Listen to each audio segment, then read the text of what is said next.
आज मैं आपको सिखाने वाला हूँ प्रॉफिट एंड लॉस।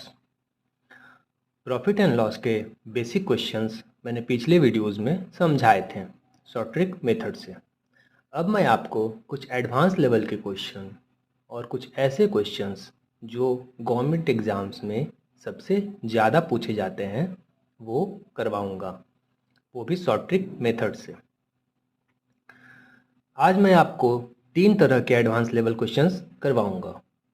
इन 3 तरह के क्वेश्चंस को अगर आप आसानी से करना सीख जाते हो तो एग्ज़ाम्स में आपका काफ़ी समय बचेगा और आपका आंसर कभी गलत नहीं होगा। तो आइए शुरू करते हैं। तो सबसे पहले हमारा पहला टाइप का क्वेश्चन है ये। तो क्वेश्चन क्या है आइए समझते हैं। तो हमारा पहला क्वेश्चन है कि if profit percent is numerically equal to cost price, profit percent is numerically equal to cost price. इस लाइन का मतलब क्या हुआ? इस लाइन का मतलब ये हुआ कि प्रॉफिट परसेंट जो है वो न्यूमेरिकली यानी कि प्रॉफिट परसेंट का नंबर, प्रॉफिट परसेंट का नंबर क्या होता है? अगर आपको नहीं समझ में आ रहा है तो मैं समझाता हूँ कि अगर मैं लिखता हूँ 5%, तो 5% में ये 5 जो है ये प्रॉफिट परसेंट का नंबर हो गया और ये परसेंटेज जो है वो अपॉन 100 हो गया। तो ये 5 जो है ये नंबर। इसी तरह से जो भी प्रॉफिट परसेंट होगा उसका नंबर जो है वो कॉस्ट प्राइस के बराबर होगा, यानी कि वही उस वस्तु का कॉस्ट प्राइस होगा। कॉस्ट प्राइस यानी कि जिस कीमत पे वस्तु को खरीदा गया है, जिसे हम लागत मूल्य कह सकते हैं या क्रय मूल्य। अब कह रहा है अगले लाइन में कह रहा है कि अगर सेलिंग प्राइस, विक्रय मूल्य, बेचने का कीमत, उस वस्तु को बेचने का कीमत है 39 रुपया, तो कॉस्ट प्राइस क्या होगा? ठीक है, हमें कॉस्ट प्राइस पता करना है और क्वेश्चन में दिया हुआ है कि प्रॉफिट परसेंट का जो नंबर होगा वही कॉस्ट प्राइस है और सेलिंग प्राइस जो है वो 39 रुपया है, 39 रुपीज़ है। अब हमें कॉस्ट प्राइस पता करना है। अभी तक मैंने तो आइए अब इस क्वेश्चन को सॉल्व करते हैं। पिछले वीडियोस में मैंने आपको सिखाया था कि अगर प्रॉफिट परसेंट या लॉस परसेंट कुछ भी दिया रहे तो सिर्फ उस प्रॉफिट परसेंट और लॉस परसेंट के बदौलत कैसे हम हर तरह का क्वेश्चन सॉल्व कर सकते हैं अपने शॉर्ट ट्रिक मेथड से। लेकिन आज मैं जो आपको क्वेश्चंस बताने वाला हूँ इसमें आप देख सकते हैं कि ना ही प्रॉफिट परसेंट दे रखा है ना ही लॉस परसेंट दे रखा है, फिर भी हम इस क्वेश्चन को शॉर्ट ट्रिक मेथड से सॉल्व करेंगे और बहुत ही आसान शॉर्ट ट्रिक मेथड से सॉल्व करेंगे। पहले हम इस क्वेश्चन का ट्रेडिशनल मेथड समझते हैं। ट्रेडिशनल मेथड तो आप सभी को पता होगा कि प्रॉफिट परसेंट निकालना है और वो कॉस्ट प्राइस के इक्वल है। तो प्रॉफिट परसेंट का फॉर्मूला होता है profit percent is equal to selling price minus cost price upon 100। ठीक है, upon cost price into 100, sorry. ठीक है, ये फॉर्मूला होता है प्रॉफिट परसेंट का। यहाँ प्रॉफिट परसेंट और कॉस्ट प्राइस इक्वल है, इसको आप x मान सकते हैं, तो ये भी x हो जाएगा, ये भी x हो जाएगा, ये भी x हो जाएगा। सेलिंग प्राइस दे रखा है 39। आप इसको सॉल्व करेंगे तो एक अलजेब्रिक इक्वेशन बनेगा, उसको फिर सॉल्व करेंगे तो आंसर आपका आ जाएगा। लेकिन ये ट्रेडिशनल मेथड बहुत ही लंबा जाने वाला है, एग्ज़ाम में इस मेथड से अटेम्प्ट ना करें तो ही अच्छा है। अब आते हैं शॉर्ट ट्रिक मेथड पे। हमारा शॉर्ट ट्रिक मेथड होने वाला है कुछ इस तरह से। सेलिंग प्राइस हमें दिया हुआ है 39। अब हम इसी से सब कुछ निकालेंगे। कैसे देखते हैं। 39 लिख लेना है। अब 39 का हमें फैक्टर करना है। फैक्टर इस तरीके का होना चाहिए कि उसके दोनों फैक्टर के बीच में 10 का गैप होना चाहिए। ठीक है, दोनों फैक्टर के बीच में 10 का गैप होना चाहिए, 10 का गैप होना चाहिए। कैसे देखते हैं। 39 का जब आप फैक्टर करेंगे तो 3 और 13 आएगा। अब 3 और 13 में तो पहले से ही 10 का गैप है, यहाँ हमें कुछ खोजना नहीं है, कुछ ढूंढना नहीं है, कुछ करना नहीं है। इसका हम दोनों फैक्टर लिख लेंगे, एक हो जाएगा 3, एक हो जाएगा 13। अब 13 तिये 39 होता है, ठीक है। ऐसे ही फैक्टर खोजना है जिसका मल्टीपल 39 हो और दोनों के बीच का डिफरेंस 10 हो। 3 और 13 के बीच का अंतर कितना है? 10 है, 10 है। जब आप यहाँ तक समझ गए हैं तो अब आगे बढ़ते हैं। यहाँ तक हमने क्या किया, मैं आपको एक बार फिर से बता दूँ। हमने 39 यानी कि 39 का फैक्टराइजेशन किया। जब फैक्टराइजेशन किया तो 3 इंटू 13 बराबर 39 आया हमारा। तो हमने 3 लिख लिया और 13 लिख लिया। मैंने आपसे कहा कि इसके दोनों फैक्टर के बीच में 10 का गैप होना चाहिए। इस तरह का क्वेश्चन जब भी करें तो गैप ज़रूरी है। तो हम 10 का गैप यहाँ पे देख सकते हैं। दोनों का मल्टीपल भी 39 है, बिल्कुल सही। अब हम क्या करेंगे, अब हम दोनों के साथ एक जीरो बिठा देंगे। यहाँ 3 के साथ एक जीरो, यहाँ 13 के साथ एक जीरो। अब ये 30 हो गया, ये 130 हो गया, ठीक है। अब जब भी हमसे प्रॉफिट पूछा जाए, यहाँ हमसे प्रॉफिट बोला गया है क्वेश्चन में, अगर प्रॉफिट बोला जाए क्वेश्चन में तो छोटे संख्या को आंसर बना देना है। यही 30 हमारा आंसर हो गया। अगर यहाँ पे लॉस दिया रहता तो हम बड़े संख्या को लेते। अब ऐसा क्यों करते हैं हम? ऐसा इसलिए करते हैं कि हमारा सेलिंग प्राइस तो है 39 रुपीज़, हमें निकालना है कॉस्ट प्राइस। तो कॉस्ट प्राइस बेचने वाले कीमत से तो कम ही होगा हमेशा, तभी तो प्रॉफिट होगा। अगर किसी वस्तु को बेचने पे हमें लाभ हो रहा है तो हमारा जो वस्तु का लागत मूल्य है वो हमेशा बेचने वाले कीमत यानी विक्रय मूल्य से कम ही होगा। लागत मूल्य हमेशा कम होगा, तभी हमें कुछ लाभ होगा। इसीलिए जब लाभ हो रहा हो सवाल के अनुसार तो छोटे संख्या को लेना है, और जब हानि हो रहा हो तो बड़े संख्या को लेना है। तो हमारा 30 आंसर आ गया। तो आप देख सकते हैं कि एक लाइन में हमारा आंसर हमारे सामने है बिना कुछ किए हुए। अब आते हैं हम दूसरे सवाल पे। तो हमारा दूसरा सवाल है कि Radha sold a pen for ₹144 and got a percentage of profit equal to the cost price of the pen। इसमें ये कह रहा है कि राधा ने एक कलम को बेचा। अब अगर बेचा गया है तो या तो लाभ होगा या तो नुकसान होगा।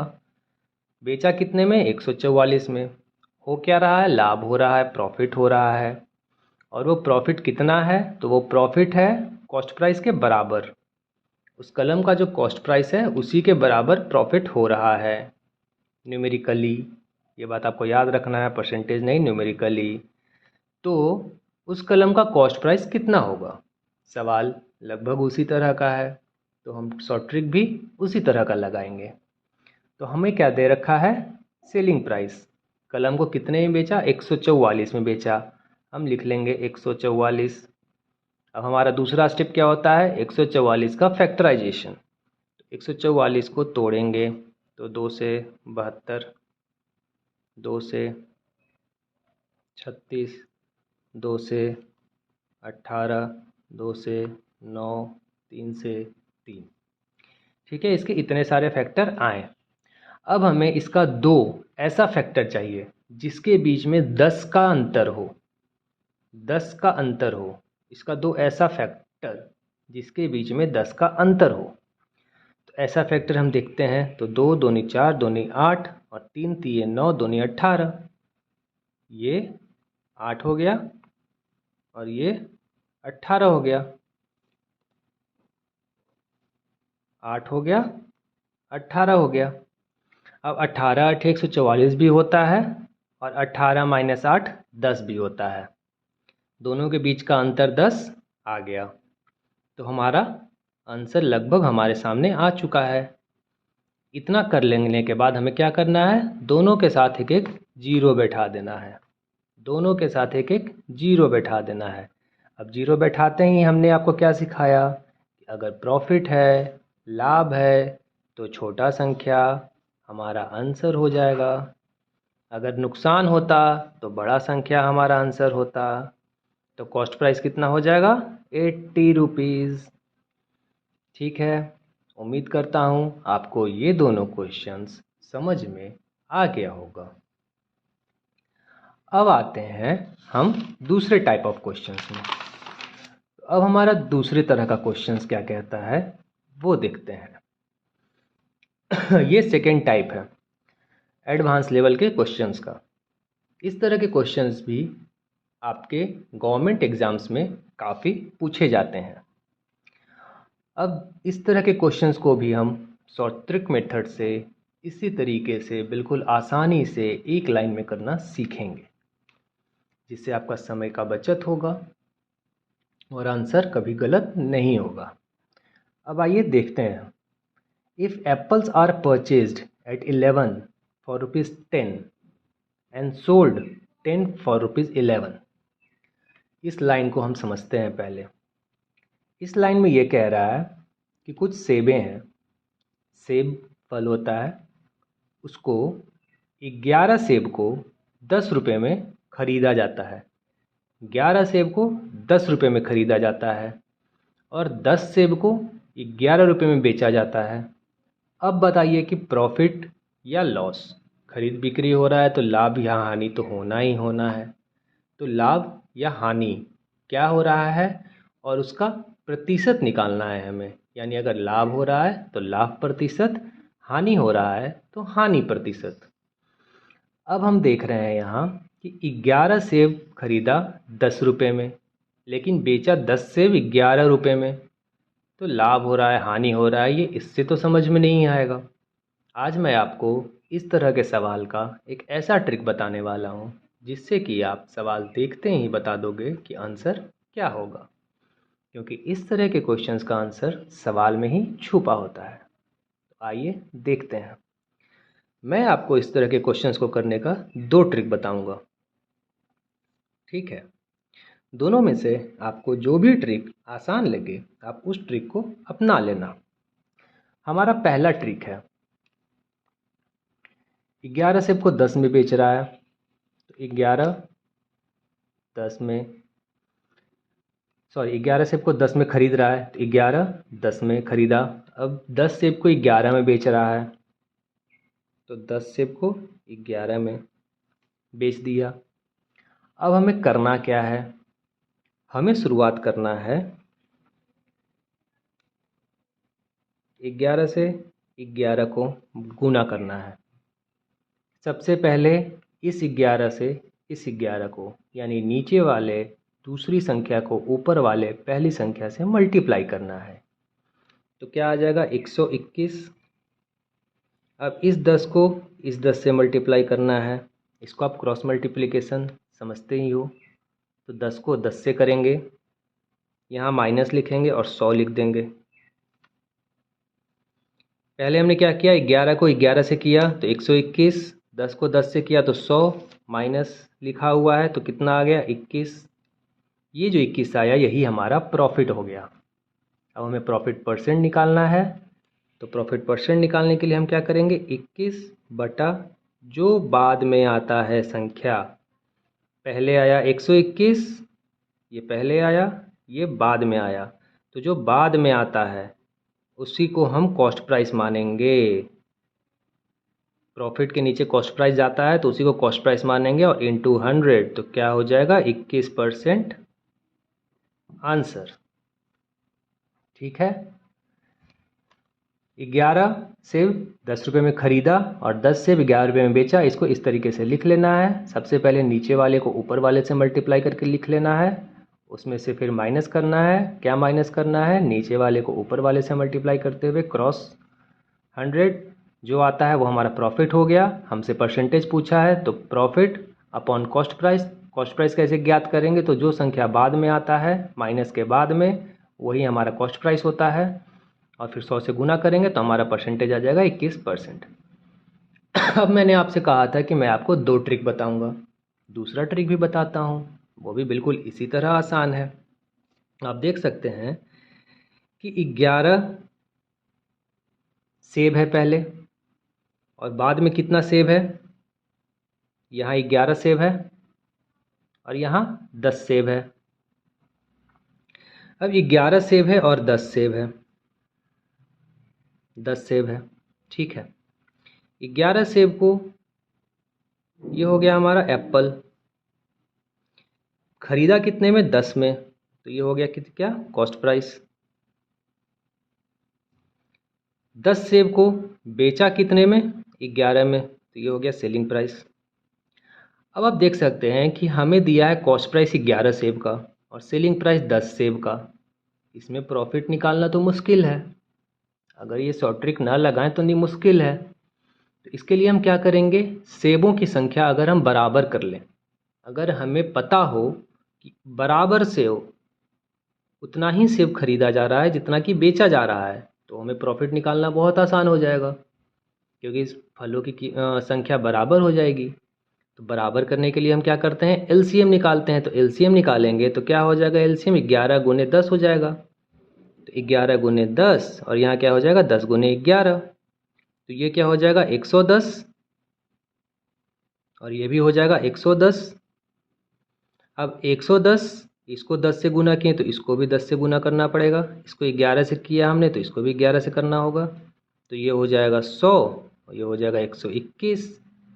अब 110 सेब को उसने 100 रुपये में ख़रीदा और 110 सेब को उसने 121 में बेचा। अब हमारा फलों का संख्या बराबर है, वस्तु का संख्या बराबर है। अब हम आसानी से देख सकते हैं कि कॉस्ट प्राइस है 100 रुपया और सेलिंग प्राइस है 121 रुपया। तो प्रॉफिट क्या हो जाएगा? प्रॉफिट हो जाता है क्या? सेलिंग प्राइस में से कॉस्ट प्राइस घट जाता है, 121 माइनस 100, और प्रॉफिट परसेंट निकालना है तो नीचे कॉस्ट प्राइस क्या है? 100 और इंटू 100, तो ये क्या हो गया? 21% के बराबर। ये दूसरा शॉर्ट ट्रिक मेथड हो गया हमारा, ठीक है। अब आते हैं दूसरे क्वेश्चन पे। तो हमारा दूसरा क्वेश्चन क्या कह रहा है?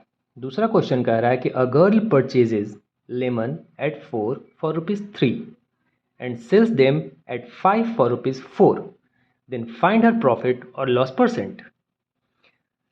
तो इस तरह के सवाल को समझते हैं कि एक लड़की जो है उसने 4 नींबू 3 रुपये में ख़रीदा और 5 नींबू 4 रुपये में बेच दिया। प्रॉफिट और लॉस परसेंट निकालना है। बहुत ही आसान है। हम देख सकते हैं कि उसने 4 नींबू 3 रुपये में ख़रीदा और 5 नींबू 4 रुपये में बेचा। हमने आपको क्या सिखाया? शॉर्ट ट्रिक मेथड, नीचे वाले को ऊपर से, तो 16, फिर माइनस, फिर इसको ऊपर से 15, क्या आया? 1 आया।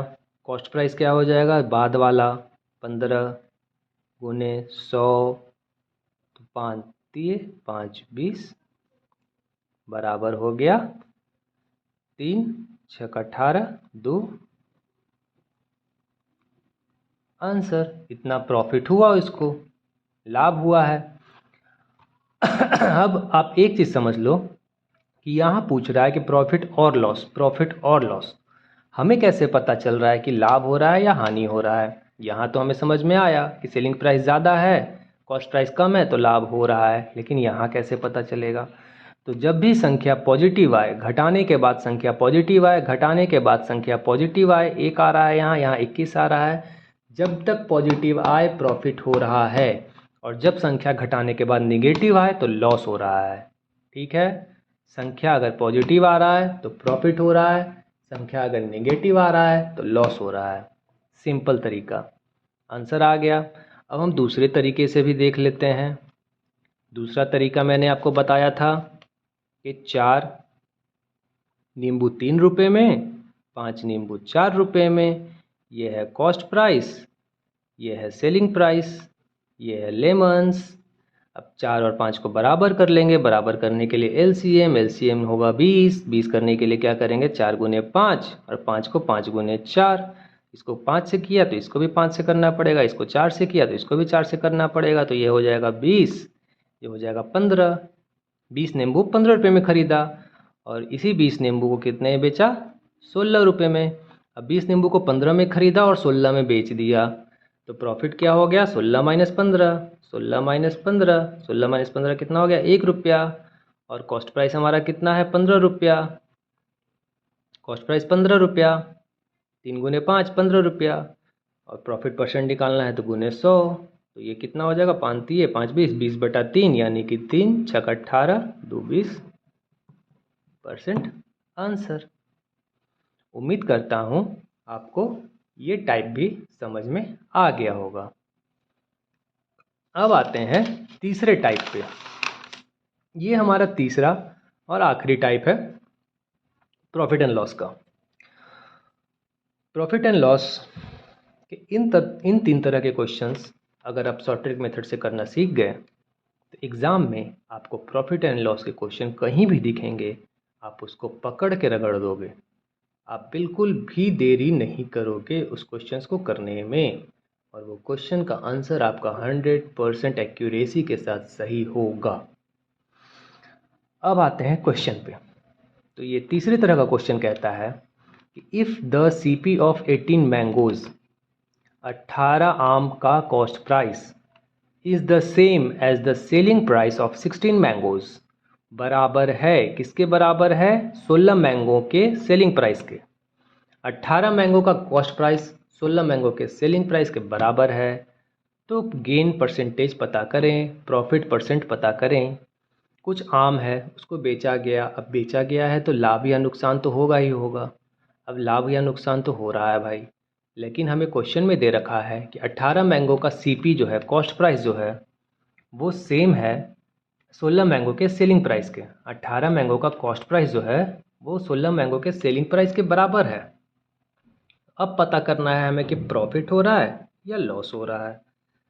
कुछ बात नहीं है, ऐसा शॉर्ट ट्रिक बताऊंगा, क्वेश्चन देखते आंसर निकालोगे आप।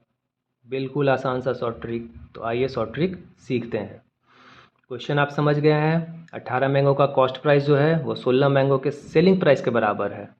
मतलब जितने में वो 18 आम खरीदता है उतने में वो 16 आम बेचता है। ट्रेडिशनल मेथड से भी ये क्वेश्चन आप कर सकते हो। आप कॉस्ट प्राइस एक आम का 1 रुपये मान सकते हो। एक आम का 1 रुपये मान लोगे तो 18 आम का 18 रुपये हो जाएगा कॉस्ट प्राइस, लागत मूल्य। और सेलिंग प्राइस जो है 16 आम का है वो बराबर है कॉस्ट प्राइस के, तो यानी कि 16 आम का सेलिंग प्राइस 18 हो जाएगा। तो उस हिसाब से फिर आप एक आम का निकालोगे कॉस्ट प्राइस और एक आम का सेलिंग प्राइस, और फिर आप माइनस करोगे, प्रॉफिट आएगा, फिर उसको प्रॉफिट परसेंटेज में निकालोगे। लेकिन वो काफ़ी लेंदी और काफ़ी टाइम टेकिंग होगा। मैं आपको बहुत ही आसान और सिंपल सा ट्रिक बताता हूँ जिससे इस तरह का क्वेश्चन आप देखते ही चुटकियों में सॉल्व कर दोगे। तो आइए शुरू करते हैं। हमें कुछ नहीं करना है, जो क्वेश्चन में दिया है हमें हूबहू लिख लेना है कि CP इंटू 18, 18 CP है भाई, ठीक है। और ये किसके बराबर है, सेलिंग प्राइस कितने का, 16 का। बस हो गया हमारा आंसर। कैसे हो गया, देखिए कैसे हो गया। CP को इधर, SP को इधर ले आएंगे तो CP अपॉन SP बराबर 16 अपॉन 18। SP इधर आएगा, 18 इधर जाएगा, तो CP अपॉन SP क्या हो गया, 16 अपॉन 18 हो गया। 16 अपॉन 18 हो गया, सही है। बस हो गया हमारा आंसर। यहाँ से हमें ये पता चल गया कि कॉस्ट प्राइस 16 है और सेलिंग प्राइस 18 है। तो प्रॉफिट कितना होगा, 18 माइनस 2। सेलिंग प्राइस में से कॉस्ट प्राइस घटा देंगे, वही तो प्रॉफिट होगा। तो प्रॉफिट हमारा कितना आया, 2 रुपया। प्रॉफिट 2 रुपया आ गया। अब हमें प्रॉफिट परसेंटेज निकालना है, तो प्रॉफिट परसेंट बराबर क्या हो जाएगा, प्रॉफिट अपॉन कॉस्ट प्राइस कितना है, 16। Cost price 16 into 100। इसको आप सॉल्व करोगे तो आएगा 12.5% आंसर। 2 से 8, 4 से 2 और 25, और 25/2 12.5% आंसर। कितना आसान था। हमने क्या किया, CP ऑफ 18 लिखा है तो CP of 18 is equal to selling price of 16, selling price of 16 जैसा सवाल में दिया है बिल्कुल वैसा ही लिख दिया हमने। CP ऑफ 18, आपको पता है ऑफ का मतलब मल्टीप्लाई होता है, तो CP of 18 is equal to SP of 16। अब CP और SP को एक तरफ कर दिया हमने और नंबर जो था उसको एक तरफ कर दिया, तो हमारा क्या आ गया फ्रैक्शन 16/18। अब जो CP के सामने है वो CP हो गया, जो SP के सामने है वो SP हो गया। तो कॉस्ट प्राइस के सामने था 16 तो कॉस्ट प्राइस हो गया 16, सेलिंग प्राइस के सामने था 18 तो सेलिंग प्राइस हो गया 18। प्रॉफिट निकालने के लिए हम क्या करते हैं, selling price minus cost price करते हैं, और सेलिंग प्राइस कितना था 18, कॉस्ट प्राइस कितना था 16, तो इसीलिए प्रॉफिट हमारा कितना आया 2 आया। अब प्रॉफिट परसेंटेज निकालना, तो profit upon cost price. Profit percent हमारा क्या होता है, profit upon cost price into 100। हमने वही किया, profit upon cost price into 100। Answer हमारे सामने है। अब इसी तरीके से हम आपको एक और सवाल बताते हैं सेम इसी तरीके का। तो हमारा दूसरा सवाल है, cost price of 10 article is equal to selling price of 9 article. 10 वस्तुओं का कॉस्ट प्राइस बराबर है, किसके बराबर है, सेलिंग प्राइस ऑफ 9 आर्टिकल, 9 वस्तुओं के सेलिंग प्राइस के बराबर है। 10 वस्तुओं का कॉस्ट प्राइस जो है वो 9 वस्तुओं के सेलिंग प्राइस के बराबर है। अब हमें प्रॉफिट परसेंट पता करना है, प्रॉफिट कितना हो रहा है, खरीदा जा रहा है बेचा जा रहा है तो लाभ तो होगा ही या तो हानि होगा, लेकिन यहाँ बता रहा है कि लाभ हुआ है, लेकिन कितना लाभ हुआ है प्रतिशत में हमें पता करना है। करेंगे पता, बहुत ही आसान सिंपल तरीके से, जो सवाल में दिया है उसी तरीके से लिख लेना है। CP into 10 cost price of 10 article, तो CP into 10 cost price of 10 article, और ये बराबर दिया है, किसके बराबर दिया है, selling price into 9। Cost price of 10 article तो CP into 10 is equal to selling price of 9 article SP into 9। ये लाइन आपको समझ में आना चाहिए और ये लाइन लिखने आना चाहिए। अगर आप यहाँ तक पहुँच गए तो आपका आंसर आ गया। अब आपको क्या करना है, CP और SP को एक तरफ और नंबर को एक तरफ, तो CP अपॉन SP बराबर 9/10। तो यहाँ से हमें क्या पता चला कि CP हो गया 9, SP हो गया 10। तो प्रॉफिट अब क्या हो जाएगा, प्रॉफिट हो जाएगा 1 रुपया, सेलिंग प्राइस में से कॉस्ट प्राइस को माइनस करेंगे, सेलिंग प्राइस में से कॉस्ट प्राइस को घटाएंगे, जब घटाएंगे तो क्या हो जाएगा, 1 रुपया निकलेगा, 1 रुपया निकलेगा तो प्रॉफिट हो गया। लेकिन हमें तो प्रॉफिट प्रतिशत पता करना है, हमें क्या पता करना है, प्रॉफिट प्रतिशत। प्रतिशत के लिए मैंने आपको क्या बताया कि प्रॉफिट लिखते हैं 1 रुपया अपॉन कॉस्ट प्राइस लिखते हैं, कितना है हमारा कॉस्ट प्राइस 9 रुपया, 9 रुपया गुने 100 करते हैं तो ये कितना आ जाएगा 100/9। इसको मिक्स्ड फ्रैक्शन में करेंगे क्योंकि ये इम्प्रॉपर फ्रैक्शन है, इसको मिक्स्ड फ्रैक्शन में कर देंगे तो आ जाएगा 11/9 आंसर 11/99 और 100। आपको इम्प्रॉपर फ्रैक्शन को मिक्स्ड फ्रैक्शन में कन्वर्ट करना मैं सिखाऊंगा। वैसे इतना बेसिक अगर आपको आता होगा तो आप ये चीज़ समझ रहे हो। अगर आप एग्ज़ाम में इतना भी देखोगे तो आपको समझ में आ जाएगा आंसर कौन सा है। तो ये हो गया हमारा आंसर, इसको भी हम आंसर मान सकते हैं क्योंकि ये भी इसी के बराबर है। ठीक है, तो उम्मीद करता हूँ कि आपको आज मैंने 3 टाइप के सवाल करवाए, वो तीनों टाइप आपको अच्छे से समझ में आ गया होगा। ये वीडियो देखने के बाद आप इन 3 तरह के सवाल के क्वेश्चंस, इन 3 तरह के क्वेश्चंस जितने ज़्यादा प्रैक्टिस करेंगे, जितना ज़्यादा प्रैक्टिस करेंगे उतना ज़्यादा सीखेंगे हमारे शॉर्ट ट्रिक को। क्योंकि बस ये 2 क्वेश्चन करने से या एक क्वेश्चन का वीडियो देखने से आपको हमारा शॉर्ट ट्रिक समझ में तो आ सकता है, लेकिन याद नहीं होगा।